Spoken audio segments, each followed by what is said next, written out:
Hello everybody, welcome back to another Clutching Gamer video, and today I'm going to be talking to you about something I really enjoy, and the final product of that thing is now out, and there are some opinions. The thing I'm talking about is Squid Game, of course. I like to review things on this channel. I don't do it about everything. I'm not, I only do it about things I'm interested in. I'm not a qualified reviewer. Please don't think I am. But Squid Game has been a part of my life now for 5 years. I think around about 4 or 5 years. When I first watched it in 2021, I was still a young brain, 17, didn't really think much of it. And then I re-watched Squid Game Season 2. Well, no, I re-watched Season 1 and then watched Season 2 December 2024. And, oh my god. Like, genuinely, when you watch things for a second time and you intake a lot more, it's so much better because you understand it now, especially at an older age. And then Season 2 as well, attached to that, was really cool. Season 1's obviously, I'm not going to hide it, Season 1's my favourite season. I really liked it.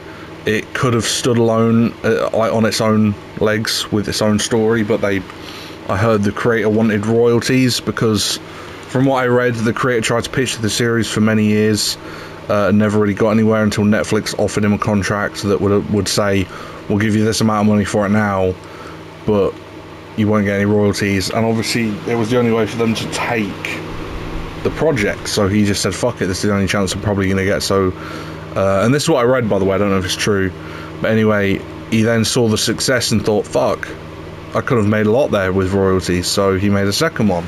And basically what happened was, it would appear that Season 2 was split into 2 seasons, then creating Season 3. I don't know if that was made, I don't know if that was done for more money, or if that was to just end it with a final bang. I don't really know. But either way, I really, really loved Season 1. I loved it. It's one of my favourite TV shows ever. Season 2 was good, in my opinion. Season 3 was a bit, I don't really know how to feel about it, and I'm going to talk about it now. And yeah, there's going to be spoilers, so beware.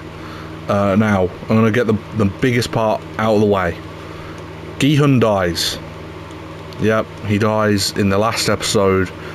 He doesn't die near the end. I think he dies in the middle of the episode. It kind of gives way for the rest of the story to wrap up and conclude. He dies to save the baby, so if there's some of you guys who kind of know what's going on but don't maybe want to watch it, I don't know, there was a player in it who was pregnant and she gives birth during one of the games, and then basically everyone around the mother dies, and so she kind of gets help from Gi-hun, the main character, and so he helps out. And then it comes to a stage where the mother had broken her ankle and she can't, or she'd sprained her ankle, I think, and she can't work on it, as she can't really do anything properly, and one of the games includes jumping to survive.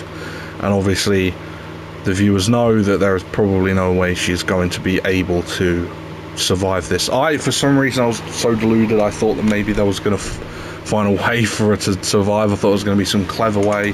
No, she sacrifices herself so that Gi-hun doesn't come back for her, and tells Gi-hun to protect her baby, knowing that she won't be able to, so she kills herself and dies on her own terms. Now, all that's left is Gi-hun and also the biological father of the baby.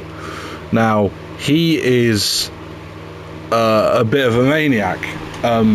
Season 2, yeah, he was known as being a scam artist, but it was clear that he was trying to change himself, and maybe that there was some goodness there. No, in the last game, where the only 3 survivors are Gi-hun, the baby, and him, he basically is willing to kill everyone, including his baby, to survive and get the money. Now, obviously, at that point, he's not a good person. Gi-hun fights him, they fall off, and he falls to his death. Gi-hun manages to climb back on, and holding the baby, he knows that only one of them can survive because the button to start the game was never pressed. So now he knows that it's either him or the baby that can win, and obviously, being the good, honest man that he is, he dies for the baby to survive and be the winner. So he dies. The frontman cannot believe it. I guess the frontman didn't think that Gi-hun would do something so humble. But yeah. And the reason I think it's a good idea that he died was because it kind of then creates like an eye-opener for the frontman. Now Gi-hun's died. He knows that he was wrong and that there are good people out there. And you can see towards the end of I can't talk. You can see towards the end of, I was putting my headphones on charge. You can see towards the end of the episode that the frontman starts doing things that aren't in tradition to the other games that he would do. So for example, he basically clears all of Gi-hun's money from the hotel and puts it on a card and goes and takes it to Gi-hun's daughter. Now, I would assume that once a player has won the games, their money is not of any regard to the player, to the higher ups. But the frontman felt the personal need to take his money and give it to Gi-hun's daughter, all the way in California, in America. Obviously, very considerable distance from Korea, and he gives it to his daughter to have, and Gi-hun's bloody overalls. But I'm not going to talk too much about that. I just thought that was really weird. Yeah, he takes it to her, and yeah, she now has a lot of fucking money. And yeah, and he also gives the baby to his brother, who does fuck all this season. He rolls up to the island, finally, after finding out the captain was a traitor. He finally, well, not a traitor, he was just playing on the wrong side the whole time. He finally rolls up to the island when it's about to fucking self-destruct. So genuinely, he rocks up for nothing, looks at his brother, goes, why? And that's it. Leaves the island blows up. Done. That's it. It's the only interaction he has with his brother. It's the only time he spends on the island, probably all around 10 minutes. It's not... It's a bit weird. That's all I'm going to say. I think it's a bit odd. But yeah. Rolling up to the island with half an hour left is crazy. The only player to survive, aside from the baby, was the father of the girl who was sick from the carnival. He survives because he is saved by the guard, who actually finds hope.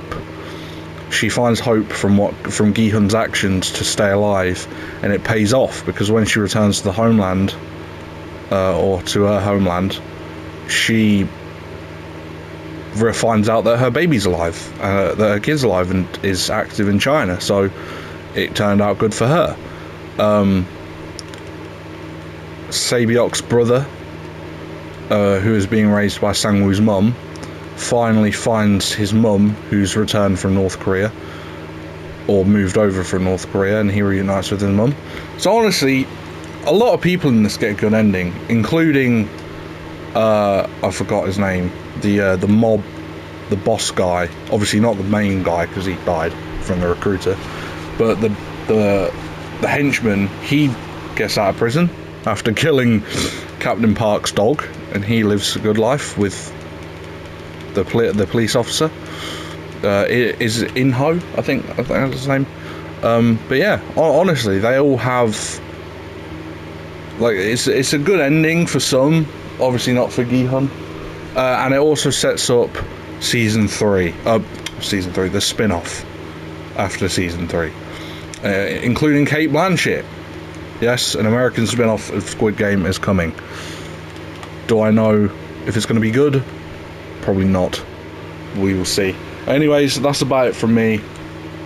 I quite liked it. Oh, obviously, not a lot of people didn't. I thought it was quite like a decent way to wrap it up. All in all, a beautiful story in my opinion. I'd give it like a 9 out of 10 for like the whole thing. Obviously, season 1 I'd give a perfect 10 out of 10. Season 2 I'd give an 8 out of 10. Season 3 I'd give a 7 out of 10, and then the whole series as a whole I'd give a 9, maybe a 9.5. Yeah, that's about it. Peace.